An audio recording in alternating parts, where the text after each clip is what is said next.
بسم اللہ الرحمن الرحیم۔ السلام علیکم ورحمۃ اللہ وبرکاتہ۔ ناظرین، فجر کی نماز پڑھ کر سونا کیسا ہے؟ حضور اکرم صلی اللہ علیہ وآلہ وسلم نے فرمایا، جو بندے فجر کی نماز پڑھ کر سوتے ہیں اللہ تعالیٰ ان کے گھر میں یہ 3 چیزیں نازل فرما دیتا ہے۔ ناظرین، اس سے پہلے ہم یہ جان لیتے ہیں کہ اللہ تبارک تعالیٰ نے فجر میں جاگنے کا حکم کیوں دیا۔ سائنسدانوں کی یہ ریسرچ آپ کو ہلا کر رکھ دے گی۔ سائنسدانوں نے فجر کی نماز کے وقت ریسرچ کی کہ صبح کے وقت جاگنے سے کیا ہوتا ہے، تو تحقیق میں جو معلوم ہوا سن کر آپ کبھی بھی فجر کی نماز نہیں چھوڑیں گے۔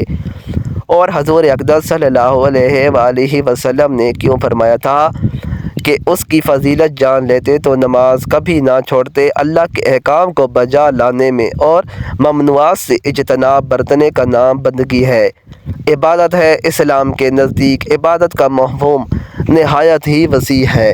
اسلام کا مطالبہ ہے کہ انسان کی پوری زندگی عبادت سے عبارت ہو، وہ اس طرح زندگی بسر کرے کہ اس کا ہر کام عبادت میں شمار ہو، اور اس کا واحد طریقہ یہی ہے کہ وہ اللہ تعالیٰ کے بتائے ہوئے طریقے کے مطابق زندگی بسر کرے، ہر بات میں حکم الہی کو پیش نظر رکھے۔ اسلام اس بڑی عبادت کے لیے انسان کو جن ذرائع سے تیار اور اس کی تربیت کرتا ہے، عرف عام میں اسے عبادت کہا جاتا ہے۔ اسلام کی عمارت انہی ستونوں پر قائم ہے۔ ارکان اسلام میں نماز سر فہرست ہے اور پہلے نمبر پر ہے۔ ان تمام عبادات میں نماز کو جو اہمیت و فضیلت حاصل ہے وہ کسی بھی صاحب ایمان اہل نظر سے پوشیدہ نہیں ہے۔ نماز کی اہمیت کا اندازہ اس بات سے لگائیں کہ قرآن کریم کے ہر پیغام میں صلاۃ یعنی نماز کا لفظ حرف جلی میں موجود ہے۔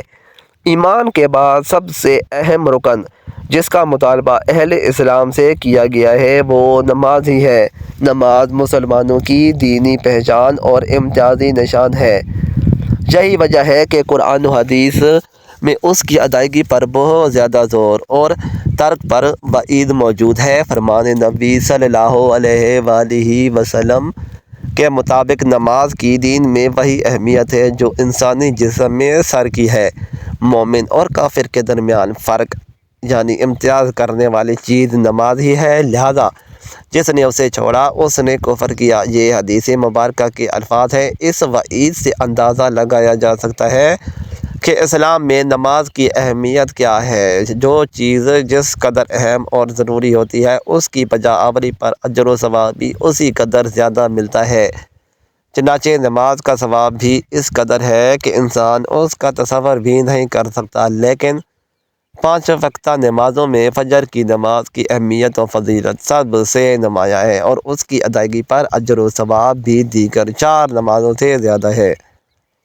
اس کی وجہ یہ ہے کہ فجر کے وقت دنیا نیند کی آغوش میں محو اضطراب ہوتی ہے اور خواب خرگوش کے مزے لے رہی ہوتی ہے۔ لوگوں پر غفلت اور سستی کی چادر تنی ہوتی ہے۔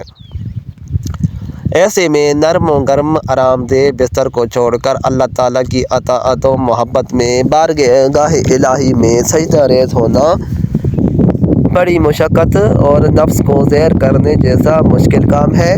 اللہ تعالیٰ کی سنت یہ ہے کہ بندے کو جس نیکی کے کرنے میں مشقت زیادہ ہو اور نسل شیطانی سے لڑائی لڑنی پڑے، اللہ اس پر زیادہ اجر و ثواب عطا کرتا ہے، چاہے وہ کتنی ہی نیکی کتنی ہی چھوٹی کیوں نہ ہو۔ قرآن حدیث سے بھی نماز فجر کی قرأت اور تلاوت قرآن کی اہمیت اجاگر ہوتی ہے، جس سے وقت فجر اور نماز فجر کی اہمیت کا پتہ چلتا ہے۔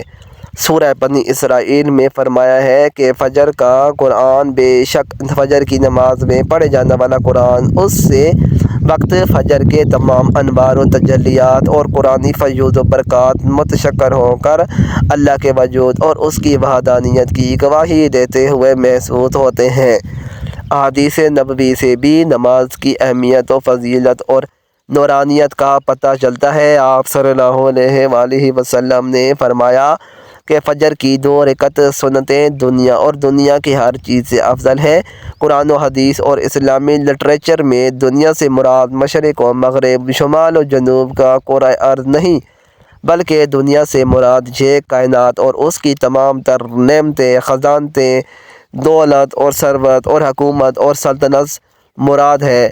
سوچئے جب فجر کی 2 رکعت سنتوں کی یہ فضیلت ہے کہ پوری دنیا کی نعمتیں اور خزانے اس کے سامنے ماند اور پھیکے پڑ جاتے ہیں، تو پھر فجر کی نماز کا کیا عالم ہوگا۔ صحیح مسلم کی روایت میں ہے کہ رسول اللہ صلی اللہ علیہ وآلہ وسلم نے فرمایا، جو شخص فجر کی نماز پڑھ لیتا ہے وہ اللہ کے ذمے میں آ جاتا ہے، یعنی جو شخص نماز فجر کا فریضہ ادا کر لیتا ہے وہ اللہ کی حفاظت میں آ جاتا ہے اور اسے کوئی بھی نقصان نہیں پہنچا سکتا۔ بخاری مسلم ہی کی ایک روایت میں ہے کہ جس نے 2 ٹھنڈے وقت کی نماز یعنی فجر اور عصر ادا کر لی وہ جنت میں داخل ہوگا۔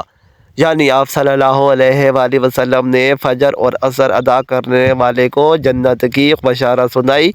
ایک اور روایت میں ہے کہ رسول اللہ صلی اللہ علیہ وآلہ وسلم نے فرمایا، جو شخص عشاء کی نماز با جماعت ادا کرے گا اسے آدھی رات کے قیام کا ثواب ملے گا۔ جو عشاء و فجر کی نماز با جماعت ادا کرے گا اس کے لیے پوری رات کے قیام کا ثواب ہوگا۔ نماز فجر کی ادائیگی میں ہماری سستی و غفلت اور کاہلی اور کوتاہی انتہا کو پہنچی ہوئی ہے۔ کوئی بھی موسم ہو، بقیہ 4 نمازوں کے مقابلے میں فجر میں نمازی بہت کم تعداد میں ہوتے ہیں۔ یہی حال گھروں میں خواتین کی نماز فجر کا ہے۔ فجر میں وہ اہتمام نہیں ہوتا ہے جو بقیہ 4 نمازوں کی ادائیگی میں ہوتا ہے۔ موسم گرما میں راتیں چھوٹی ہونے کا بہانہ اور موسم سرما میں صبح سردی کا عذر، نماز میں کوتاہی اور غفلت کے سلسلے میں اللہ کے ہاں ناقابل قبول ہوگا۔ ہم میں سے اکثر لوگوں کو ایک شکوہ ہمیشہ رہتا ہے کہ روزی میں برکت نہیں، گھر میں برکت نہیں، کتنی ہی کما لے پتہ ہی نہیں چلتا کہ کہاں گیا، ہر وقت کوئی نہ کوئی پریشانی رہتی ہے، کبھی بیماری تو کبھی کوئی اور تنگی۔ اگر ہم اس تمام بے برکتی، تنگ دستی، بے روزگاری اور پریشانیوں کو نماز فجر کی عدم ادائیگی کے پس منظر میں دیکھیں تو معلوم ہوگا کہ یہ سب بے برکتی اسی سبب سے ہے کہ ہم نماز فجر کی ادائیگی میں ہر درجہ کوتاہی، غفلت، لاپرواہی اور سستی کا شکار ہیں۔ رسول اللہ صلی اللہ علیہ وآلہ وسلم کے متعدد احادیث میں موجود ہے جن میں رزق کی تقسیم، فراوانی اور برکت کو نماز فجر کی ادائیگی سے مشروط کیا گیا ہے۔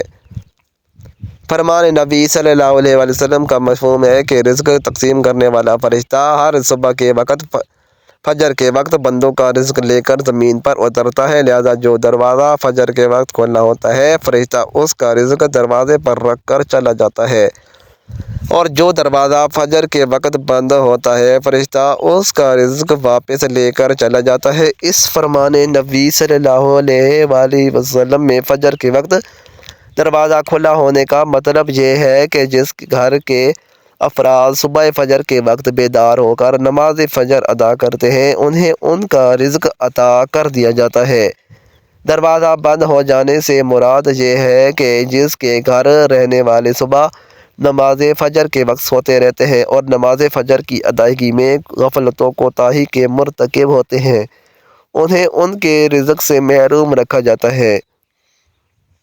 ہم میں سے اکثر نماز فجر خصوصاً اور دیگر نمازوں کو عموماً چھوڑ کر اپنے گھروں میں خیر و برکت کے لیے قرآن خوانی، لوح قرآنی کی تعویذ، عبادت کرنے جیسے نیک کاموں کی طرف متوجہ ہوتے ہیں۔ اس سے تو انکار نہیں ہے کہ بلا شبہ ان تمام کاموں میں برکت کا عنصر موجود ہے، لیکن قرآن خوانی، لوح قرآنی کے نقش گھر میں عبادت کرنے سے خیر و برکت کا ہونا نماز کی ادائیگی سے مشروط ہے۔ ہر خیر و برکت کے سوتے نماز سے پھوٹتے ہیں۔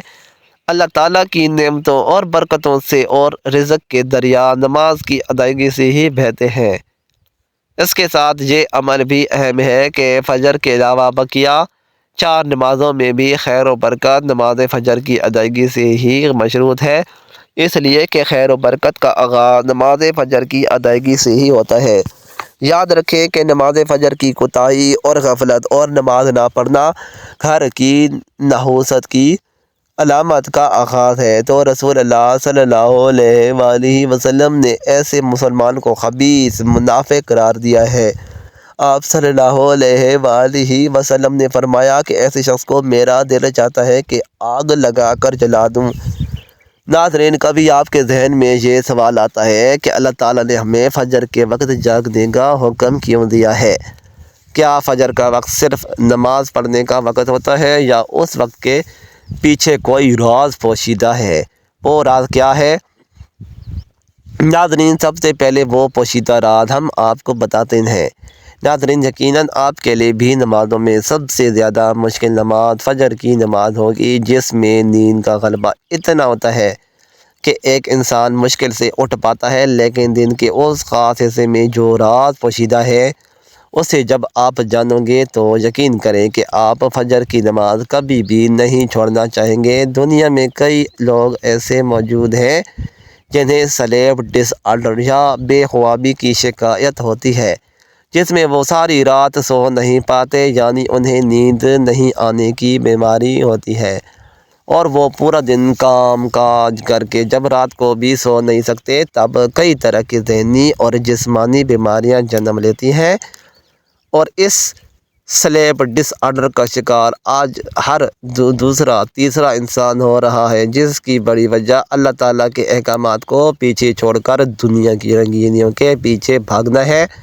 ساری رات جاگنے کے بعد فجر کے قریب کچھ دیر نیند آ جاتی ہے، لیکن وہ نیند جسم کو پرسکون نہیں کرتی، جس کی وجہ سے اکثر لوگ جاگتے اور ہر قسم کی دوائیوں کے استعمال کے باوجود جب سو نہیں پاتے تو اللہ تعالیٰ سے یہ سوال ضرور کرتے ہوں گے کہ اللہ، مجھے نیند کیوں نہیں آتی؟ آخر کیا وجہ ہے؟ بہت کم لوگ ہوتے ہیں جو اس کیفیت میں اپنے اندر پیدا ہونے والی اس آواز کو سن پاتے ہیں، جن میں سے ان سے کہا جاتا ہے کہ بستر سے نکلو، نماز پڑھو، اللہ کا ذکر کرو، اور یقین کریں جو اس آواز کو سن پاتے ہیں اور اس پر عمل کرتے ہیں اور انہیں تا حیات کبھی بھی سلیپ ڈس آرڈر کی شکایت نہیں ہوگی۔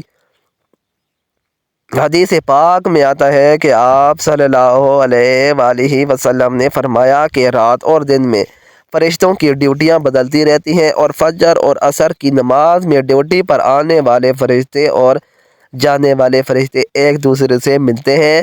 پھر تمہارے پاس رہنے والے فرشتے جب اوپر چڑھتے ہیں تو اللہ تعالیٰ پوچھتا ہے، حالانکہ وہ ان سے بہت زیادہ اپنے بندوں کے متعلق جانتا ہے، کہ میرے بندوں کو تم نے کس حال میں چھوڑا؟ تو جواب دیتے ہیں کہ ہم نے جب ان کو چھوڑا تو فجر کی نماز پڑھ رہے تھے، اور جب ان کے پاس گئے تو تب وہ عصر کی نماز پڑھ رہے تھے۔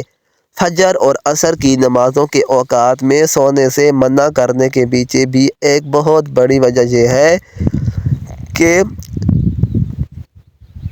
سائنس کہتی ہے کہ صبح سورج طلوع ہوتے وقت اور شام کو غروب ہونے سے پہلے سونا نہیں چاہیے، کیونکہ صبح کے وقت زمین پر آکسیجن بہت زیادہ مقدار میں ہوتی ہے، جس وقت ماحول تر و تازہ ہوتا ہے، اور یہ آکسیجن آپ کو دن بھر فٹ رکھنے کے لیے انتہائی ضروری ہوتی ہے۔ جو اس وقت سو جاتا ہے تو وہ اس کو تازہ آکسیجن سے محروم رہ جاتا ہے، اور عصر کے وقت زمین پر آکسیجن کی کمی ہو جاتی ہے، تو اگر کوئی سو جاتا ہے تو اس کو آکسیجن کی مقدار کم ہی مل جاتی ہے، جس کی وجہ سے جب وہ جاگتا ہے تو اس کے سر میں درد اور طبیعت بوجھل ہو جاتی ہے، اور یہی بڑی وجہ ہے کہ دین اسلام میں ان دونوں اوقات میں سونے سے منع فرمایا گیا ہے۔ رسول کریم صلی اللہ علیہ وآلہ وسلم نے فرمایا، طلوع شمس سے پہلے اور غروب آفتاب سے پہلے نماز ادا کرنے والا جہنم میں ہرگز داخل نہیں ہوگا۔ نماز فجر کے بارے میں ایسے بے شمار فضائل اور بھی ہیں جن کو ہم نہیں جان سکتے، اگر انسان ان کو جان لے تو کبھی کوتاہی نہ کرے۔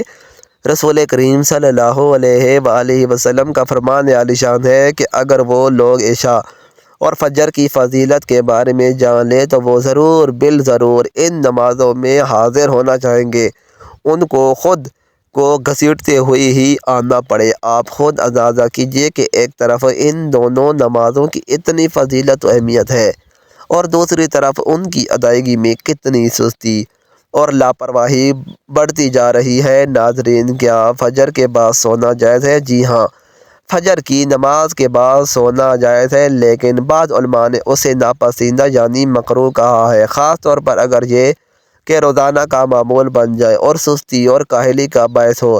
جناب محمد رسول اللہ صلی اللہ علیہ وآلہ وسلم نے ارشاد فرمایا، حدیث نوم النسوم جمع اور رزق، مطلب یہ ہے کہ صبح کے وقت سونا رزق میں کمی کا سبب بنتا ہے۔ اس حدیث پاک سے یہ معلوم ہوتا ہے کہ صبح جلدی جاگنا برکت اور کامیابی کا ذریعہ ہے، لیکن اگر نیند کی سخت ضرورت ہو تو سونا جائز ہے۔ اگر کوئی رات بھر جاگ کر عبادت یا کام کر رہا ہو تو فجر کے بعد سونا چاہیے۔ سورج نکلنے کے بعد اشراق کی نماز پڑھ کر آرام کرنا زیادہ برکت والا عمل ہے۔ فجر کے بعد سونا حرام نہیں ہے، لیکن اگر یہ سستی اور کاہلی کا باعث بنے تو بہتر ہے کہ پچھلے کچھ وقت عبادت میں گزارا جائے پھر سویا جائے۔ اللہ تعالیٰ سے دعا ہے کہ اللہ تعالیٰ ہمیں اس پر عمل کرنے کی توفیق عطا فرمائے، آمین، اور ہم سب کو پنجگانہ نمازوں کی ادا کرنے کی توفیق عطا فرمائے۔ مزید اچھی ویڈیوز کے لیے چینل کو ضرور سبسکرائب کریں، ویڈیو کو لائک اور شیئر کرنا نہ بھولیں۔ شکریہ۔